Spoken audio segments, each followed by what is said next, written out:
안녕하세요. 럭키더키입니다. 저는 6살 여자아이를 키우고 있는 엄마이고요. 현재는 글로벌 회사에서 영어 그림책과 영어 교육 프로그램을 만들고 있습니다. 오늘의 영상은 커먼 코어에 관한 것인데요. 쉽게 말해서 미국 교육과정 커리큘럼입니다. 미국만의 기준이라기보다는 아동 발달 연령에 따른 영어 교육 커리큘럼이라고 보는 것이 더 맞겠는데요.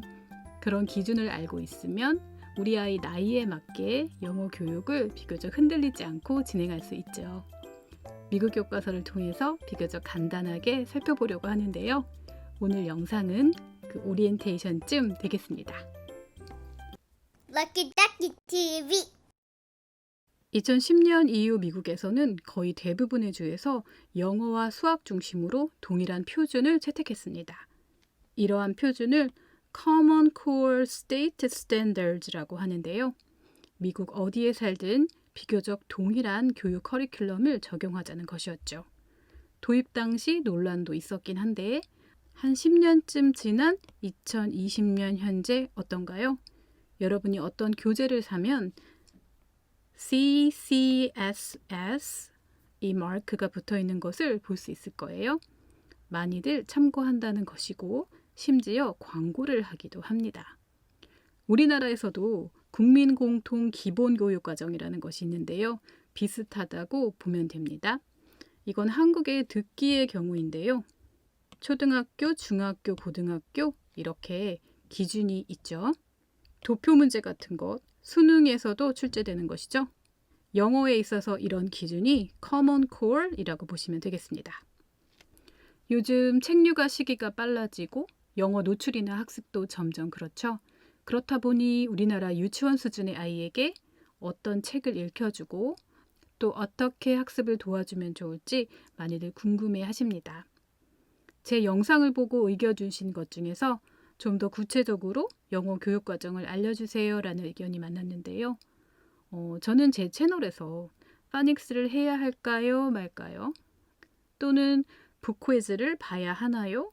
그렇지 않은가요? 또는 쉐도잉이 도움이 될까요? 아닐까요? 이런 허무한 때로는 소모적인 논쟁을 하면서 시간을 보내고 싶지는 않습니다. 아이들마다 성장 속도가 또 처한 환경이 다 다르기 때문이죠. 그보다는 이론적인 토대나 현실적인 실천 방법을 같이 탐구해보고 싶습니다. 우리 아이가 마침 파닉스가 필요한 나이라면 어떻게 시작하는 게 좋을까? 라고 궁금해질 수 있는데요. 그때 제 영상이 참고가 되길 바랍니다. 최적의 나이를 넘어서 영어를 시작했거나 이런 정보를 뒤늦게 알았다면 최소한 짚어야 될 요소가 뭔지 알고 넘어가면 되겠죠. 이렇게 이론을 알고 난 뒤에 나한테 맞는 방법을 찾고 그래도 에너지가 남는다면 현학적인 유희로 신나게 그런 논쟁에 참가해도 재밌다고 생각합니다. 저는 제 스스로가 이론을 좀 따르려고 합니다만 한국 현실과 타협하기도 하죠.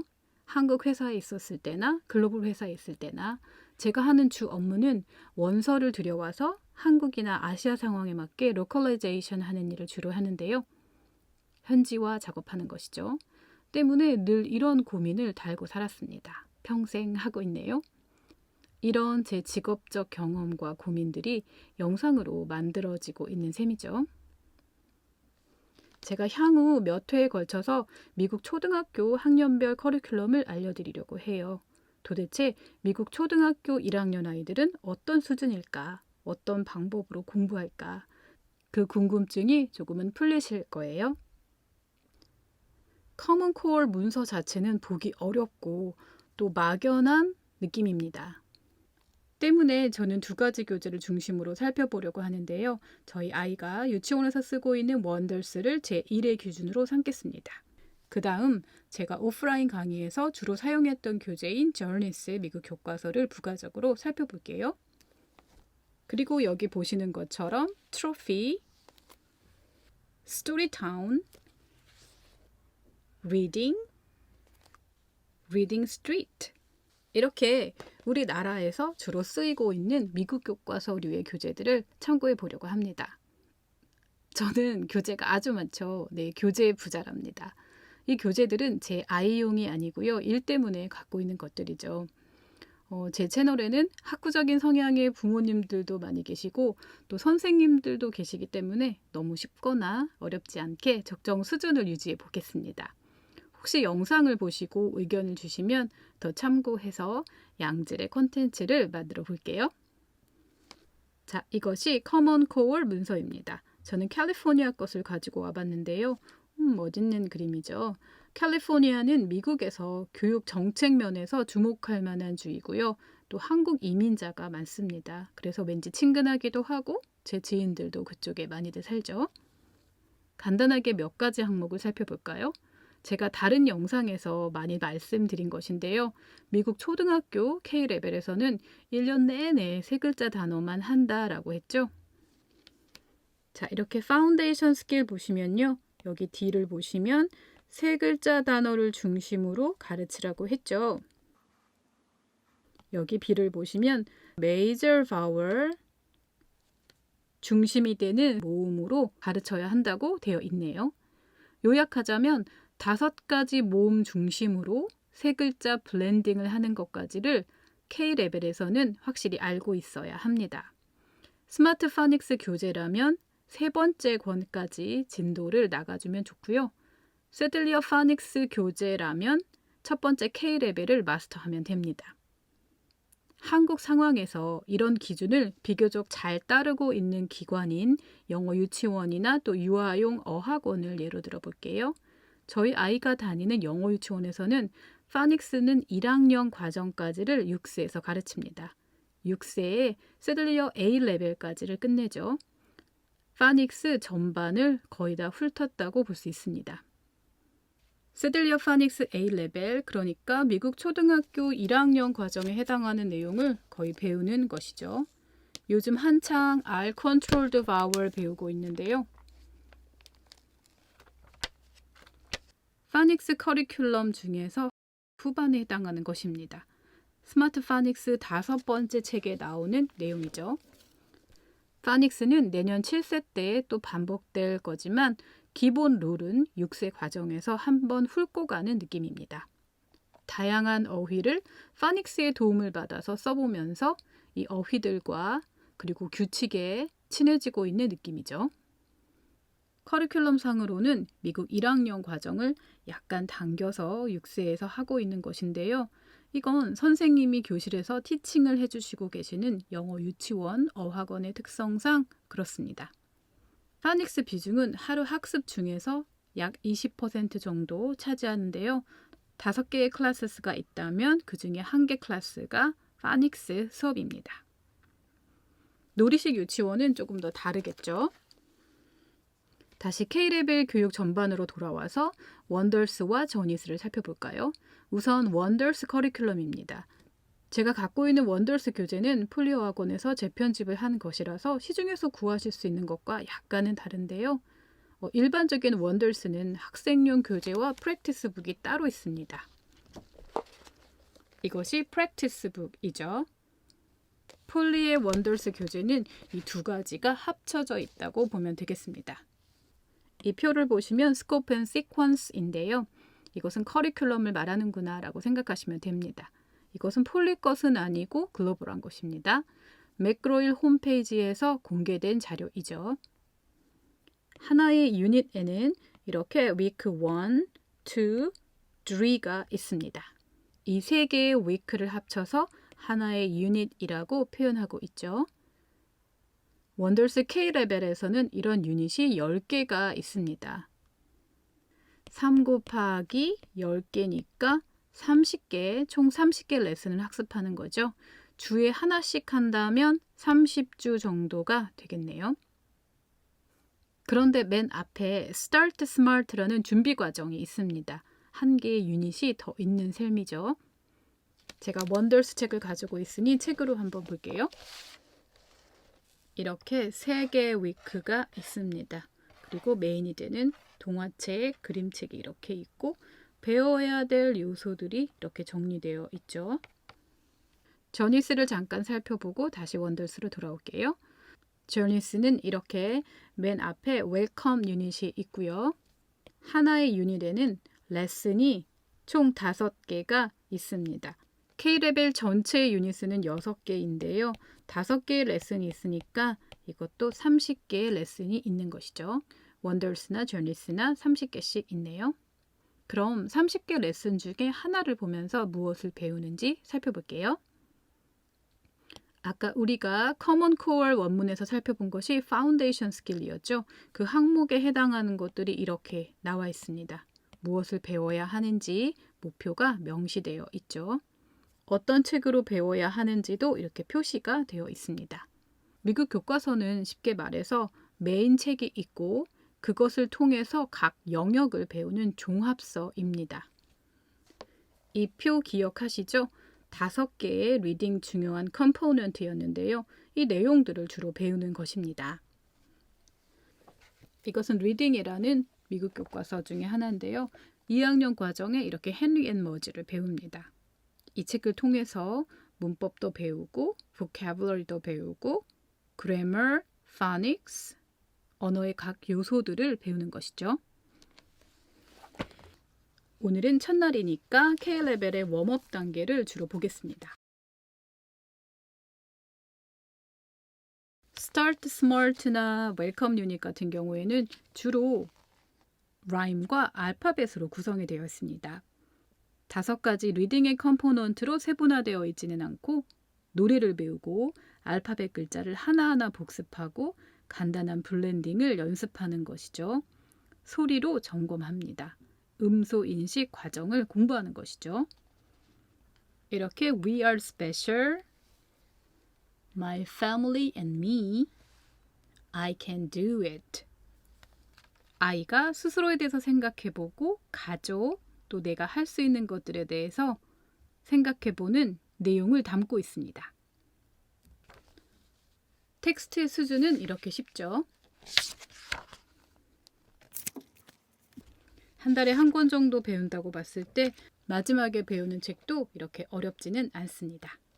커리큘럼에서 소개된 책을 봐도 처음에는 재미있는 우화나 아주 간단한 책들이 나오죠. 이 Read Aloud Book이라는 것은 선생님이 읽어주시는 것인데요. Ugly Duckling, 미운 오리아기, Tiki Tiki Tembo, 또 Animals in the Park, ABC 북이죠. 이런 책들이 주로 나옵니다. 처음이라 재미있는 우화나 전래동화 같은 것이 나오는데요. 점차 픽션 하나, 논픽션 하나 이렇게 주마다 배우게 되죠. K레벨을 준비하는 웜업 기간에는 그렇다면 해야 할 것이 명확해집니다. 아이가 어릴 때부터 들었던 노래를 많이 다시 들려주고 알파벳 이름과 소리를 점검해 보는 것입니다. 그에 덧붙여 color 또는 shape, 그 다음에 숫자, 도형이나 숫자 같은 것, 이런 기초 단어를 말할 수 있으면 되는 것이죠. 이렇게 친숙한 책을 읽으면서 책이 어떻게 구성되어 있는지 느끼고 등장인물에 대해서도 생각해보고 그럼 뭔가를 써야 하거나 읽어야 하는 K레벨에 대해서 준비가 되는 것입니다. ABC 책은 꼭 이게 아니어도 익숙하실 듯 하고요. 비니가 들려주는 44개 사운드 영상을 자주 보시면 됩니다. 어글리 더클링은 한글책으로도 많이들 가지고 계실 것 같고요. 티키티키 템보라는 책이 재밌는데요. 저희 아이랑 오래간만에 이 책을 읽어보니 너무 좋아했습니다. 우리나라에서도 한때 유행했던 김수와 무, 거북이와 두루미 이런 내용인데요. 너무너무 귀해서 이름을 아주 길게 지었던 장남 티키티키 템보 이야기입니다. 중국 이야기죠. Tiki Tembo, no so rumble, terrible with Peppa Bambo, and the Ching. 텍스트 수준은 낮지 않습니다. 렉사일 지수만 보면 거의 해리포터 수준인데요. 실제로 그렇지는 않고 좀 낯선 단어가 들어있구나 라고 생각하시면 되겠죠. 다른 독서 지수를 종합적으로 볼 때 한 2학년 말이나 3학년 내외의 독서력을 갖고 있으면 잘 읽을 수 있는 책입니다. 원어민 아이들도 K레벨의 아이들이 이런 책은 읽지는 못해요. 그러나 들으면 이해할 수 있죠. 원래 의도가 들려주는 책입니다. Read Aloud Books죠. 읽지는 못해도 되지만 들려줬을 때 이해할 수는 있어야 됩니다. 이것이 오늘 사실 드리고 싶은 말씀 핵심인데요. 아이들이 글자를 읽고 쓰기 전에 귀가 이 정도는 열려 있어야 합니다. 이렇게 귀가 열려 있어도 실제로 읽어야 하는 것은 이 정도입니다. 굉장히 쉽죠? 문자 학습은 정말 어려운 것이니까요. 저희 아이는 영유 2년차가 마무리되어 가는 시점에 있는데요. 독서 지수로 보면 한 1점대, 미국 초등학교 1학년 내외 정도일 것으로 보이는데요. 듣는 귀는 이렇게 3점대를 넘나듭니다. 아마도 7세 과정을 끝낼 쯤 되면 다른 많은 아이들과 비슷하게 3점대 내외 정도 될 것으로 기대하는데요. 그제서야 비로소 듣고 읽고 쓰고 말하는 것이 거의 비슷해지는 수준이 되는 것이죠. 저는 문자 학습보다는 귀를 열고 표현하는 것을 더 중요시했어요. 그래서 태어나자마자 영어를 들려줬고 대신 문자 교육은 서두르지 않았습니다. 문자는 최대한 천천히 적응시키려고 하는데요. 물론 어학원에 다니다 보니까 그 스케줄에 맞춰서 쫓아가고는 있습니다. 혹시 이 영상을 보시는 분 자녀가 초등학생이라면 이 정도로 귀가 트일 때까지 문자 교육을 하지 말아야 할까? 이런 생각을 하실 수도 있는데요.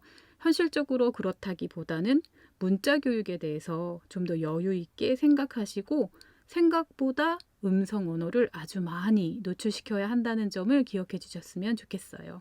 원어민 아이들도 음성 언어가 차고 흘러 넘칠 때 이렇게 천천히 문자 교육을 시키고 있고 우리나라 영어 유치원, 어학원 아이들이 그보다는 조금 더 빨리 속도감 있게 나가고는 있습니다. 그렇지만 얼추 비슷한 속도로 진행하고 있는 것이죠. 이렇게 음성 언어가 밑바탕에 깔려 있어야 사회든 과학이든 각 교과 지식이나 정보를 영어로 인풋하는 것이 가능해지겠죠. 요즘 제가 한참 파닉스 영상을 올리고 있었는데요. 좋아해 주셔서 감사합니다. 그런데 파닉스도 중요하지만 영어 교육이라는 큰 맥락에서 파닉스가 어떤 위치를 차지하는지도 함께 보시면 좋을 것 같아요. 여러분이 저와 함께 미국 교육과정 커리큘럼 Common Core State Standards를 대략적으로 훑어보면 동네 보습학원에서 또는 대형 영어 유치원에서 왜 저런 교재를 채택하고 있고 왜 저런 강좌를 진행하고 있는지 큰 흐름이 보이실 거예요.